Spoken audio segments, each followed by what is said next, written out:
so much. So hello and welcome to the PRCA Global Series, featuring global experts and market spotlights from around the world. I'm Jo Brophy, as I mentioned earlier, and I'm delighted to be your host for today's spotlight session. So as always, it is an interactive session, so feel free to use the Q&A box throughout. And of course, you can chat amongst each other in the chat function.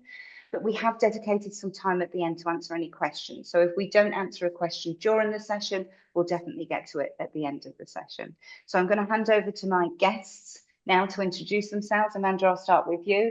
If you'd like to tell us a little bit about yourself and your agency and where you're based.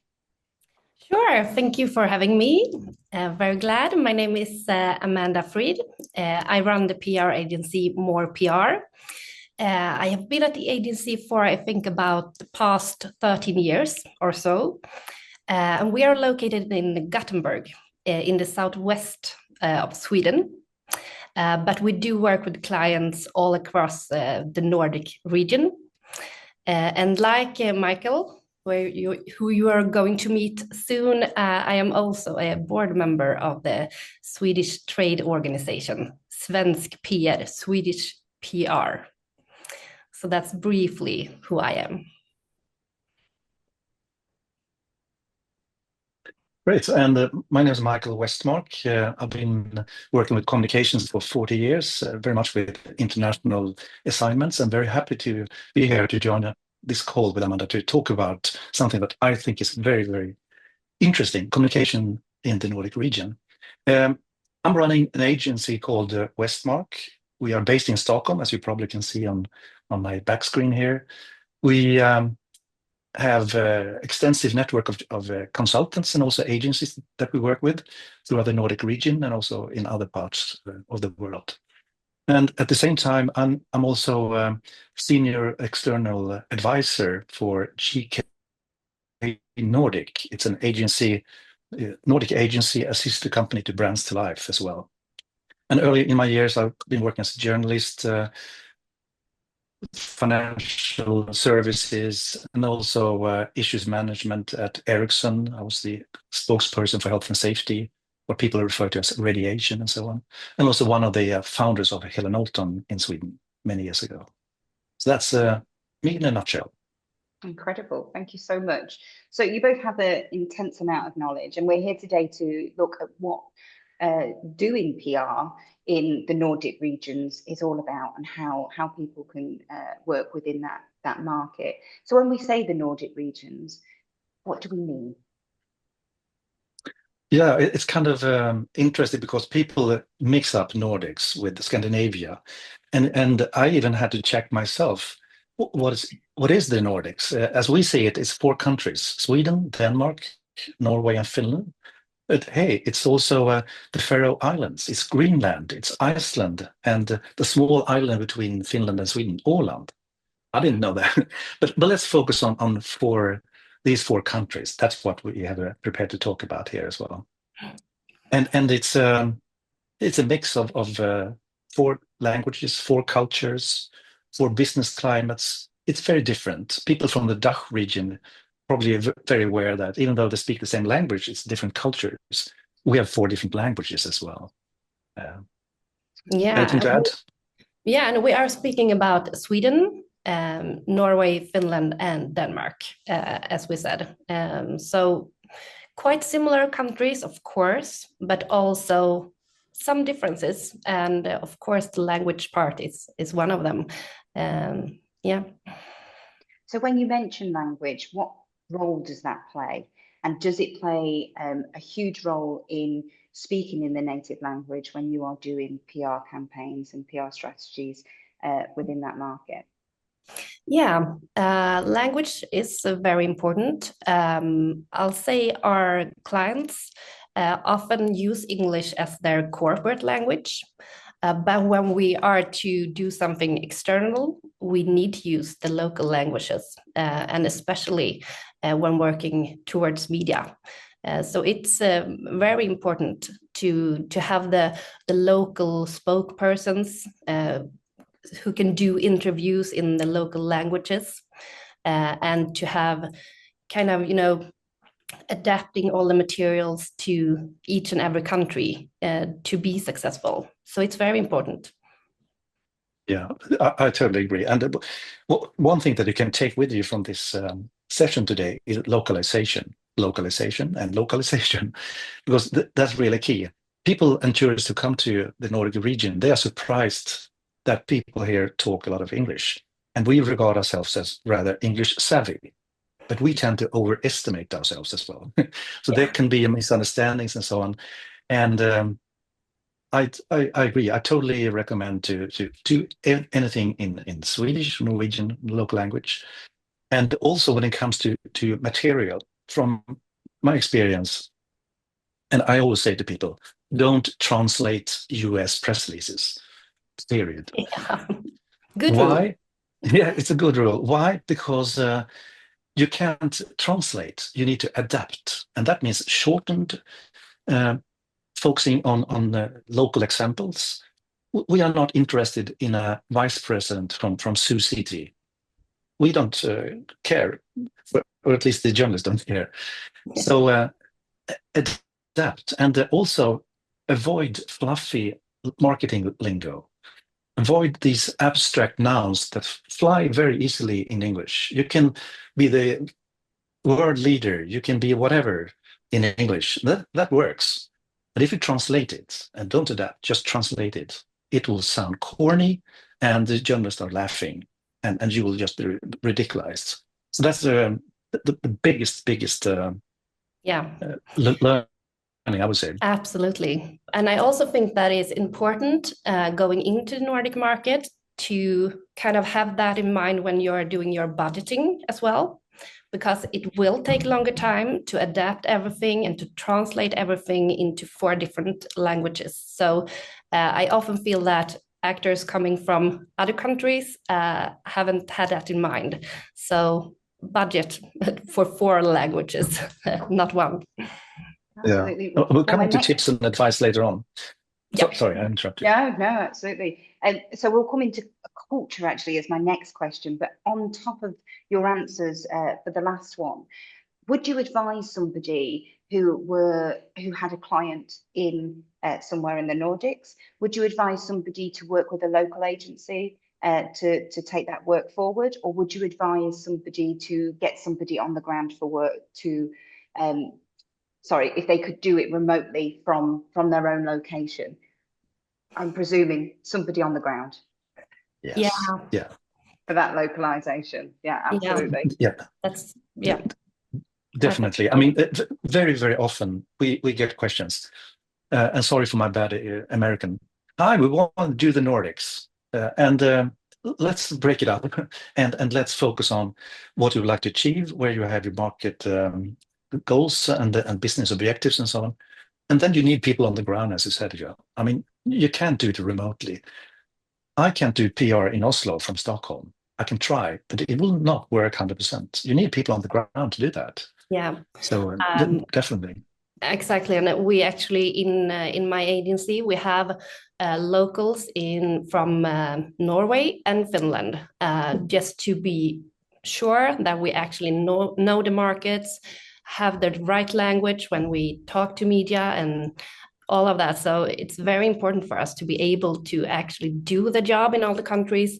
We also need to know them full on.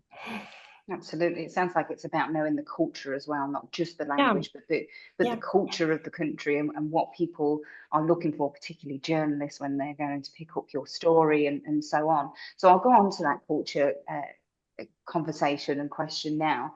So have you got any examples of successful cross-cultural PR campaigns or initiatives? At first, I'd like to go into sort of the details. What are we talking about when it comes to culture? What are the main denominators here? What do we see as important in this part of the world? And at first, we are friends very much. But we should also recognize that we are friendly rivals. And that also comes into mind when we're working with PR. If we have any type of comparisons between the countries, we and the media and the public will eat up from our hands. I mean, it is something great to say that we are better than the Norwegians or worse than the Danes when it comes to fighting crime, or etc. So that's always useful to sort of compare things in the Nordic region, but also to other countries. Yeah, we Absolutely. also have a tendency to sort of focus on authenticity and transparency. That comes back to what I said earlier about the sort of market BO. Uh, we need to sort of see the source, the truth. We can peel off the marketing fluff and see, hey, well, I don't believe you. This is just something you're saying. And that goes for the journalists as well. They will sort of dig deeper and deeper if they see anything that is too much marketing polished. Yeah, yeah. They are very kind of, the ethics for journalism is very top of mind. So no fluff, no advertising lingo or anything like that. I totally agree. I actually have one example where we did a campaign, Pan Nordic, where we used what you were referring to, Mikael, the kind of comparison between the countries to get some effect. So we conducted a thought leadership campaign for a client in a specific trade, where we did a survey in all the Nordic countries.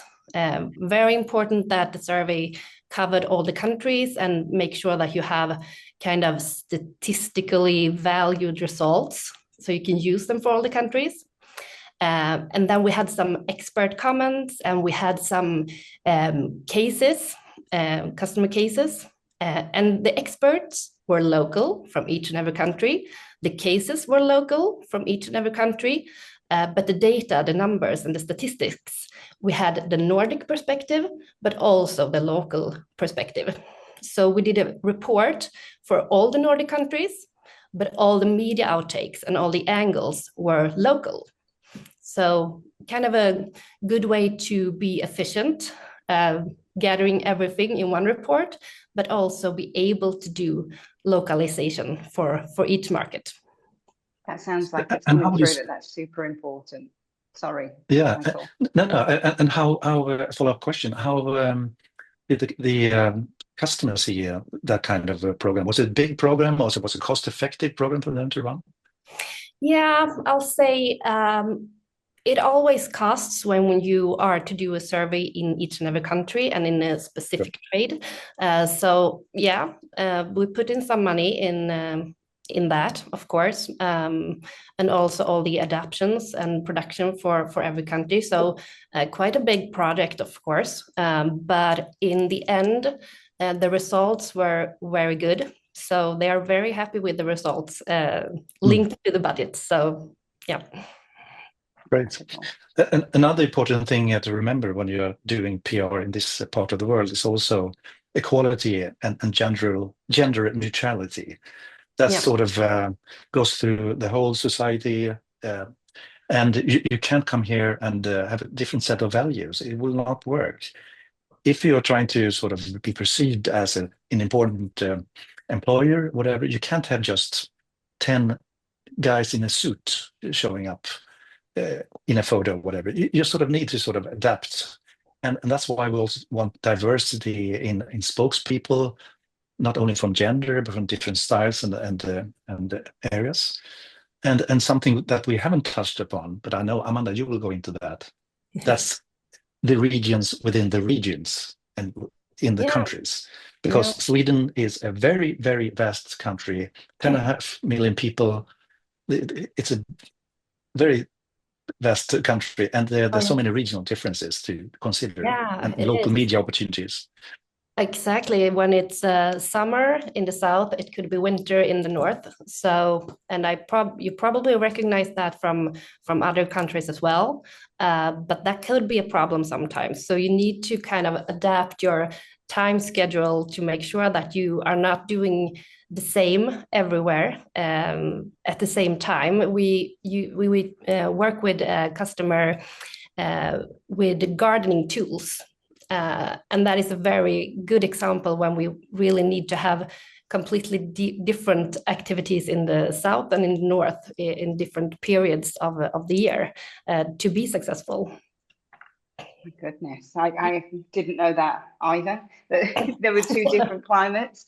And again, it emphasizes person on the ground, the person who is local and understands those differences and the cultural differences that you mentioned, about the equality running through everything. While we all hope to have equity within everything we do, the difference from country to country is massive. So actually having somebody on the ground that understands within that context sounds to be really, really important.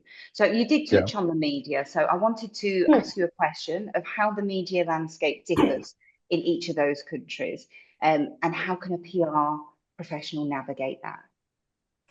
Yeah, I'll say that when coming from the outside, you probably feel that why do you have so few media outlets? And that is probably in all our countries.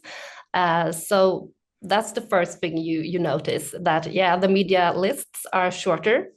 So don't be surprised. But we, of course, it can vary a lot within trade media, for example. We have some trades where we have a really good and broad media landscape, and in others, there are very few media outlets. But we are, for kind of small countries, population size. So that mirrors that, I guess. Yeah. And from the color of my hair, you can see that I've experienced maybe some other times as well. I remember, 30 years ago when we could have press conferences, a lot of journalists attended, and there was high interest. Those days are gone. They will never come back. So we just have to get used to that one. One thing to remember is that we have clear walls between paid and earned advertising and real editorial content within media. But saying that, it's important, especially when we're dealing with trade media, to have a sort of an integrated comms approach and be prepared to pay. For instance, I was talking to our Finnish agency partner, and they gradually, throughout the past years, have said, you can't just work with the earned media. It doesn't go if you're an unknown company and want to introduce yourself to this market. You need a boost from paid as well. And this is a huge challenge for many companies. Even though we are now 2024, still it's siloed approach within many companies and clients that I have seen throughout the years. You have the PR people and you have the marketing people. Yeah. And sometimes they work together, and sometimes they share budget. Sometimes, no, it's not my area. Yeah. I can support you on that one. And then it hurts the brand. So integrated comms, synchronize this. That's very important in this part of the world too. Can only agree. It's one of my main struggles to make sure that we actually have an omni approach, to make sure that we are using each other's strength to make it even better together. So I think that is very important. But it's also interesting what you're mentioning, the silos in the media as well, because in Sweden, I feel like the journalists have high integrity and higher integrity in most other countries I have met anyway. So they want to pay their own ticket. They want to pay for their own meal, no dining, whining kind of thing. But when you just go to Denmark, it's no problem. So it could differ a lot within the region as well. It can, but speaking to some Danish partners, they also said that journalists are now pushing back when brands and agencies are calling them. They want to sort of run the story themselves. They are more critical to marketing fluff. They can see through that, and they don't take it as easy as they did before. No. So we have a lot of tension, a lot of challenges going forward. Absolutely. I think that mirrors what's happening in other parts of the world as well, for sure. But one of the things that I wanted to ask you is about preferred communication channels. So we talked about the media, but obviously the world has changed. And I know we were talking about this before we went live. The world has changed so much, and there is so many ways now to communicate with your audience. Is there a preferred channel? Are we still on X, previously Twitter? Are we still doing Facebook? Are we reaching out to lots of other people? Are we using different communication channels to reach different audiences still? Is Instagram big? Or we mentioned yesterday, WhatsApp is huge in different countries. So what is the preferred way of communicating? Yeah, I would say it differs, and it maybe differs more now between different target audiences than it did before. Facebook has been the dominant channel for a long time, but Instagram has caught up as well. And then we have TikTok. It's very big in all our countries, in the younger demographics. And we also know that, people from different age groups tend to like to consume news in different channels. So we can see the younger audiences uses social media for their primarily source for news as well. So if you want a younger audience, TikTok is the way to go, and Instagram, Facebook not so much. I think X is more or less for politicians, journalists, not that really for the common, for everyone. But can I be a bit boring and just say, as you said, it depends. Yeah. And also highlight the fact that we shouldn't forget LinkedIn. Yeah. That's the sort of preferred channel for so many people. Oh yeah. And what we see traditionally, we had we pitched stories to journalists. We created great press releases. We sent it out, and they reported that. Sometimes these stories don't fly, but how can we repurpose content? That's when you have, if it's published somewhere, people can then link to LinkedIn and spread it onwards. Yeah. And we have seen quite some, I would say, some rise in this region, this part of the world, for newsrooms.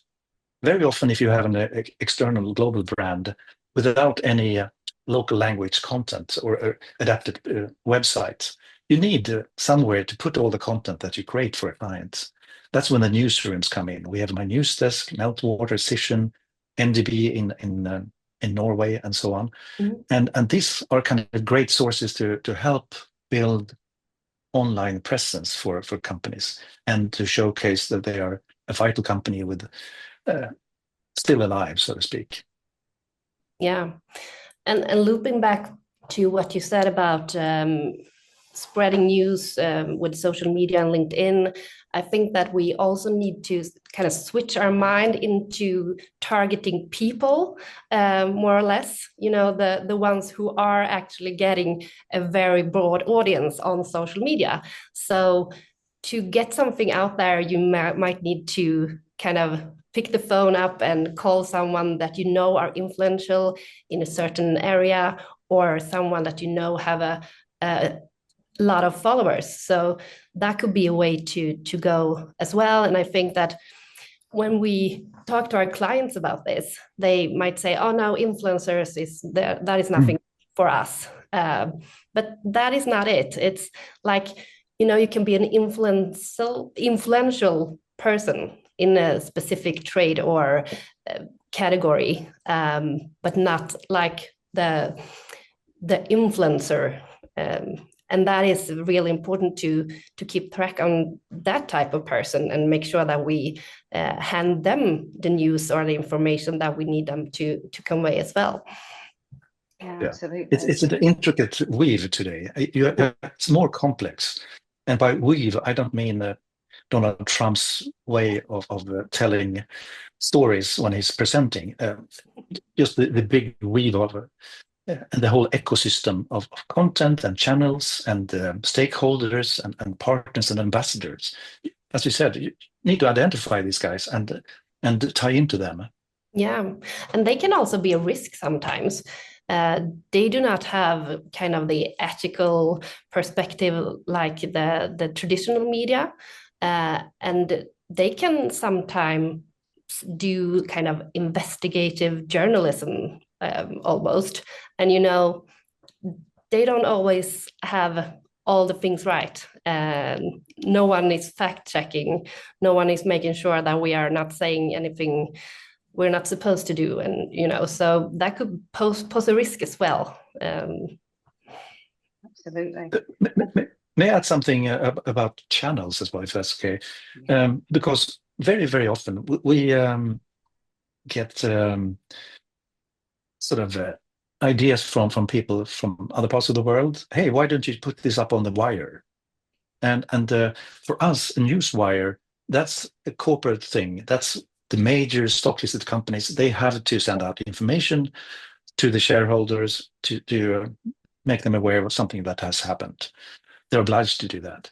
But to send out for a small company or an unknown company to send out news wires, we don't do it here. It doesn't work. And that's also why if you meet someone from the Nordic region, you might find that an agency, you might find that these people are talking about illustrations and photos all the time. Why do we do that? Because if we send out some information to a journalist, we can pitch it to them, or we can send it to us as an article ready to be published. We need the photos. We need something that can go with the text. Yeah. Well, why? Yeah, it can fly in the newsroom, as we talked about before. And then eventually, if you link it to LinkedIn or any other social media platform, it will go there as well. And if you don't, as a brand or as an agency, supply that photo, someone else will. And that can be catastrophic. I've seen that, childlike illustrations of databases. And it just, oh my God, it ruins the brand. If a journalist tried to sort of do that, I've seen that. So text and photo. And also make sure the photo is not a commercial photo. It needs to be something that fits into the news feed. Not a big logo or, with a lot of animation or things like that. It needs to be clean. What about Amanda? What do you think about three people, different color, leaning over a keyboard, pointing to a screen? What do you think about that? Is that a good photo? Feels a bit like a stock photo, maybe. Yes. Yeah. So avoid that. Be genuine. And I like what you said about not taking marketing stuff. Yeah. Talking about being genuine, obviously there is lots of technology, AI being the hottest topic.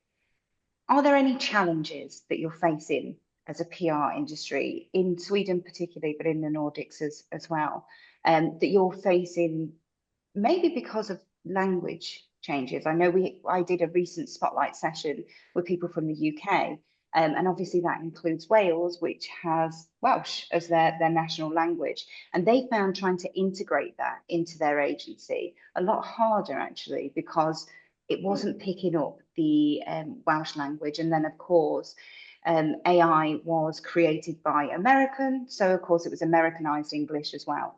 So they were finding it incredibly difficult. I wonder whether you are finding similar challenges with the different languages and being able to use AI and embed it into some of the things that you do to streamline work. Yeah, I think that the language is not a big problem, I'll say. It's better in English, but it works quite fine in our local languages as well. And also using English a lot in, maybe a first production, we need to do an English version as well for internal use, and then we need to translate it anyway. So for the efficient kind of production use, I think it works fine, actually. What do you say? Things are getting a lot better, and I'm using these tools every day for checkups and ideas and different alternatives and so on. But Yeah, you should not rely on that yourself. We all know that language is delicate. If you're right, you're right. If you're slightly out of tune, one and half a degree or something, there's an odd. We hear some odd noise in our ears and brains, and we don't want that as a brand because you want to have straight on. You need someone who knows and can handle writing still 2024. You need communicators. We are needed. You can't rely it all to machines. If I say, if we meet again in 2025, I might say otherwise, but still, Probably. we are. That We are human element is still required, isn't it? Whether it starts, AI starts you off, the human element then needs to do the rest Yeah. for sure. You know, yeah, but only the research process provides us a lot better opportunities to analyze large data sets, and research, analysis, monitoring, all of that is great tools to use, of course.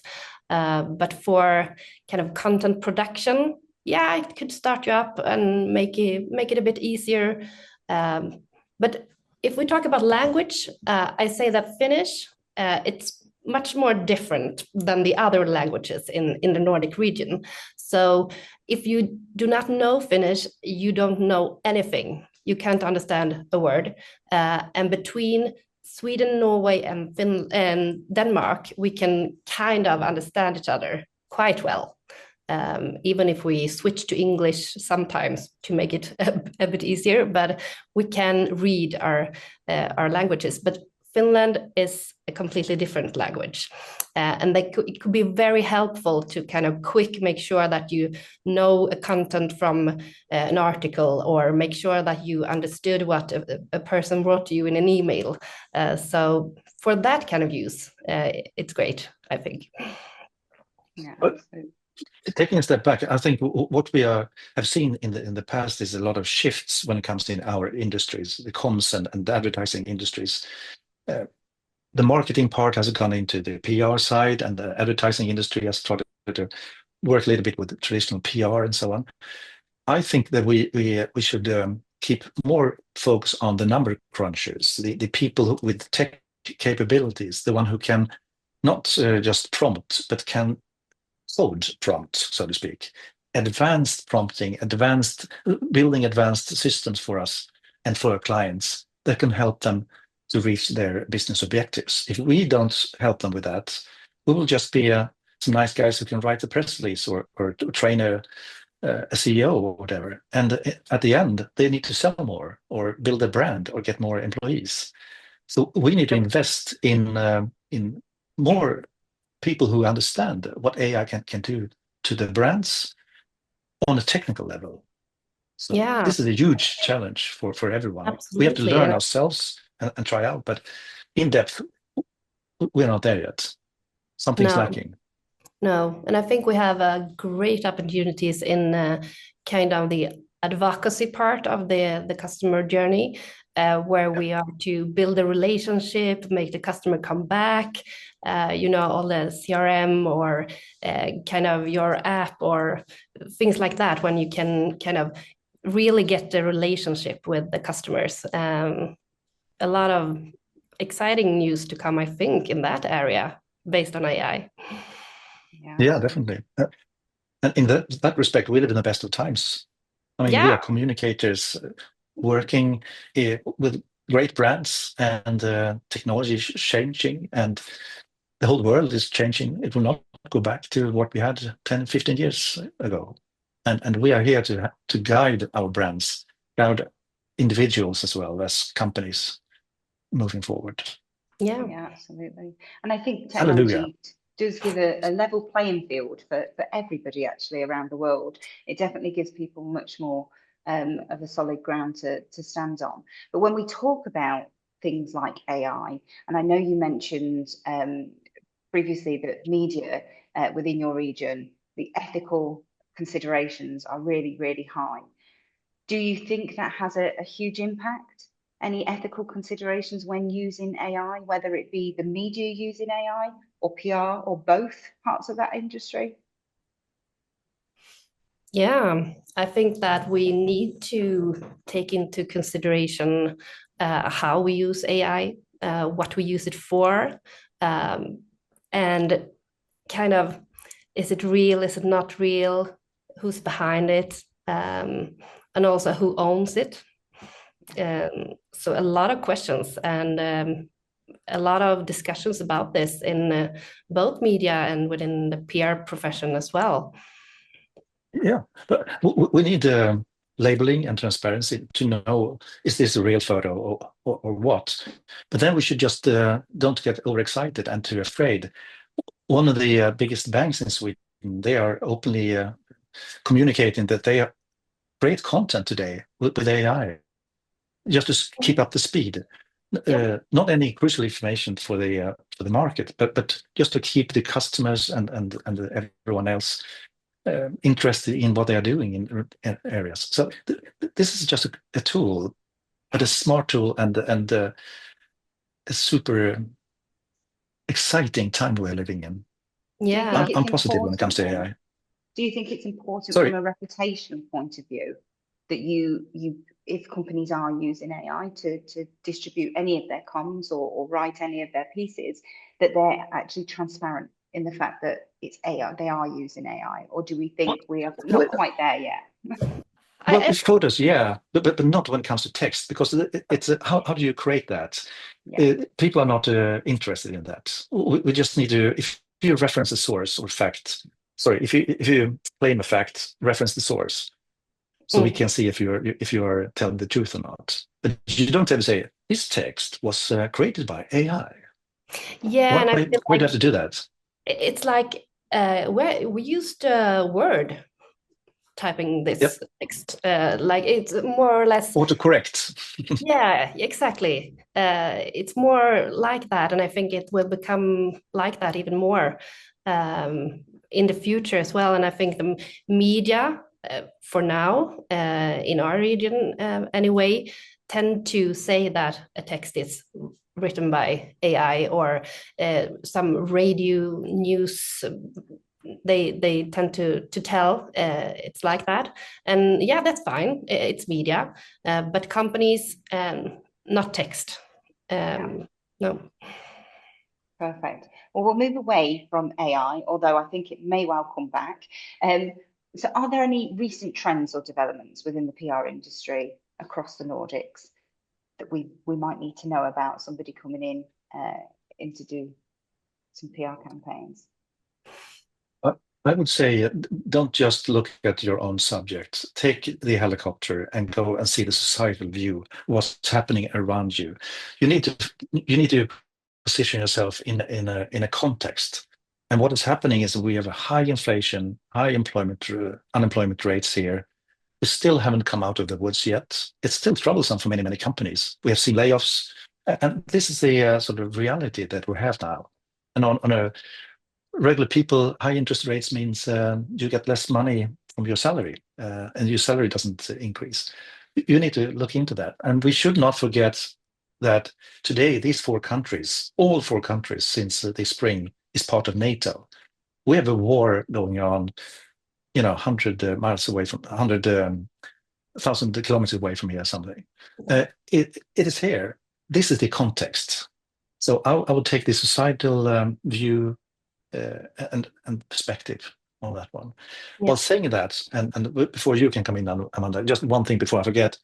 What is there another way to what we see it works is that when we take people's view, if you focus on the ordinary Swede, the ordinary Finn, and Dane, and Norwegian, the impact of what we are trying to do is a lot better. Otherwise, we're just flying high up in the air, talking about abstract nouns again. If we can pinpoint the effects on certain topics or products, then we succeed. Yeah, I agree, and I think that sustainability is another area where you need to be cautious, because it's a hygiene factor, pretty much. You cannot use it as an advantage like you could before. Now it's just you need to do it. It's yeah, it's just checking the box and that's fine. So you need to do something more, and you need to walk the talk and kind of show some success or something more if you are to talk about sustainability. So I think that is important. Then we have kind of an interesting case going on right now.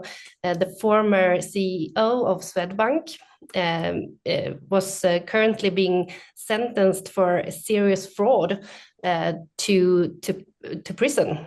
And she acted that the basis is that she talked to media and gave information about the company. So that is a very interesting development, and I think that a lot of leaders this week wonders, okay, what can I say?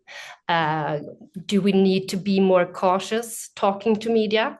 And I had a lot of conversations with clients needing guidance in this area right now. So that will be something to follow, and likely it will be an appeal. So it will probably keep being an interesting topic for a while in Sweden anyway. My goodness, that's huge, actually, isn't it, for communicators? Yeah. My goodness. It is, and the companies, they will have to prepare to pay these CEOs even more. I mean, why would you go into a situation where you can end up in jail just because you say something wrong to the media? You know. No, that's not good. No. But for and of course, us it puts as a the media communicators, hey. Yeah, exactly. And the same for the media, I suppose, as well. They'll be struggling to have leaders talking to them openly in the way that they have no before. comments. Yeah. No comments. Yeah, exactly. And I think that is a problem to start with, that our leaders in, I think, Sweden, but all the Nordic countries are a bit, they really don't want to talk to media or take a stance or do something bold. And we struggle to kind of make them, okay, we dare to take a stance, we dare to say something important, do something important. And this can make them a bit more afraid to do that. And I think that is a problem, actually. And also from a democratical perspective as well, we need to be able to get leaders to talk, to get information out there about the ones running big companies and so on. So I think, it's interesting. Absolutely. It's really important, also from an internal communication perspective. Yeah. To see your own CEO and leader be in media talking, you feel pride and hey, yeah, I'm very proud of working here. So it could be a challenge going forward. Yeah, of course. And with today's world, the change, I don't know, and this is the question really in the Nordics. So certainly across the world, we've seen a change where companies are now expected to make a stand on certain topics. So whether, as you mentioned, whether it's the war in Ukraine, whether it is the Gaza-Israel issue that's happening at the moment, or whether it be equality or sustainability, everybody is expected to have a stand. This standing in the middle where you sit without suggesting where you're aligned, seems to be becoming no longer acceptable. Is that the same in the Nordics? And are you finding that particularly difficult, particularly with this new case with people speaking out? Is it really difficult to navigate that? Yeah, I say it is, but probably because when we don't see, it's expected that you take a stance. Absolutely. And I think that what Mikael mentioned earlier, we have a kind of a big focus on ethical questions in the Nordic regions. So I think it's probably even a bit more important here, but at the same time, we are a bit more afraid to actually do it. So it's the same, different tracks, really. And at the same time, if you do not do it proactively, you will be asked in social media, or you will be criticized. And that could be bad for your brand, of course, if you keep getting a lot of criticism for not taking a stance, but you do not dare to do it. We live in a binary world when we are expected to say yes or no to every question. You can't say, well, it's not good to do this. Well, at the same time, it's not good to do that.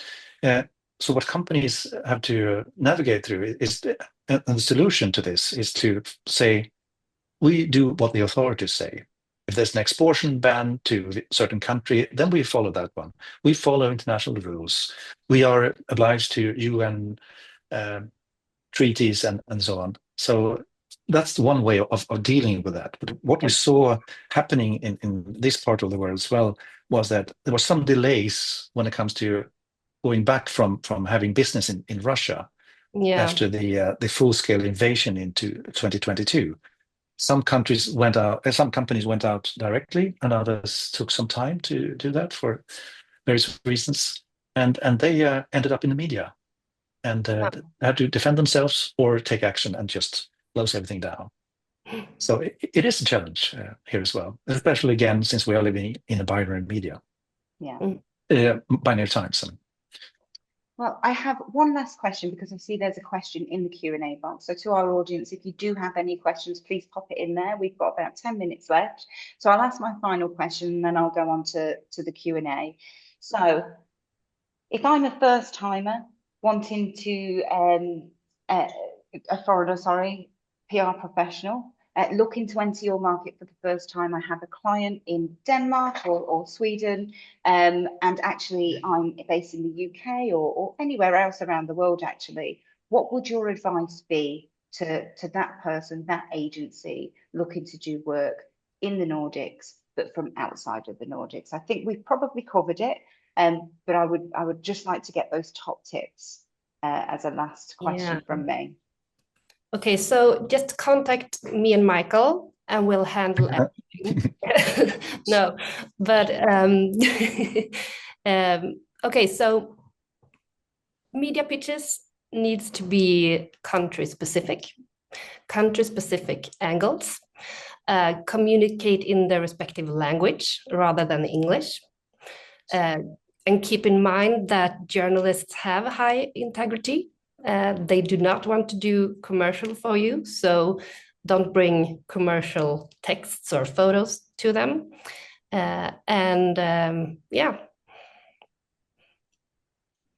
I can just follow on. And again, we start off by saying localize. And that's also on top of my list. Don't translate US press releases, period. That's one thing. And also engage and build an ecosystem. Make sure that you sort of can piggyback on bigger brands if you're unknown and new to the market. And also don't swallow the whole elephant at the same time. Focus on your core business opportunities. Maybe select 1 or 2 countries first and then expand. You can't do the Nordics in full if you don't have a huge budget. So you probably start off by taking a step-by-step approach. And don't forget to integrate your comms. The results will be a lot better if you integrate and are prepared to do some paid versus earned activities as well. And even though Sweden and in particular and other markets as well are testing grounds for many brands, they want to see, can this work in this part of the world? Just be prepared and be patient. If you are patient, you can then build long-term trust. You will not get results from just 2 months worth of trying. And the final remark is, don't just rely on the traditional comms. Look into new opportunities. Be creative. Engage with your local agency, trying to find new ways of doing things. Don't repeat everything that's been done everywhere.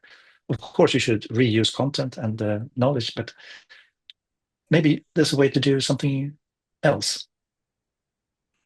Fantastic. Well, I see 2 priority tips from that. is don't expect the Nordics to be one country. There are 4 different countries. Expect to have 4 separate budgets for that, but also find a local agency that really understands the market and is able to navigate that for you, and to really be that boots on the ground that understands those cultural differences as well as the language as well. So I'll go over to the questions. We have a question in here sent anonymously. So are there many native English speakers moving to the Nordics to work in PR, and what are the challenges? Good question. Yeah. When I was at Ericsson, we had, of course, a lot of colleagues who came from other parts of the world, English-speaking countries as well, and they could get along because the language was English. But I wouldn't say that you can do PR in Sweden without knowing the language. No. If you're a fast learner, you can probably come up quickly, but kind of hard. I think you can work with communication in-house at the big companies where we often use English as a corporate language. So that will be fine. But for a PR consultant, I think you will find it hard. Fantastic. So I think we'll give people a few minutes back on the day. So thank you both very much for such a great conversation, and thank you everybody who joined us. As I mentioned before, you will get a recording of this session, and anybody who registered will also get the recording of this session, hopefully by the end of next week. And I do hope to see you all at the next session scheduled for October 17th, where I'll be joined by Craig Rodney, the founder of the agency Coach, and Craig will be delving into the intricacies of planning your exit out of agency.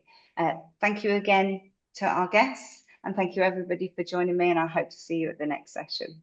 Take care. Bye. See you. Take care.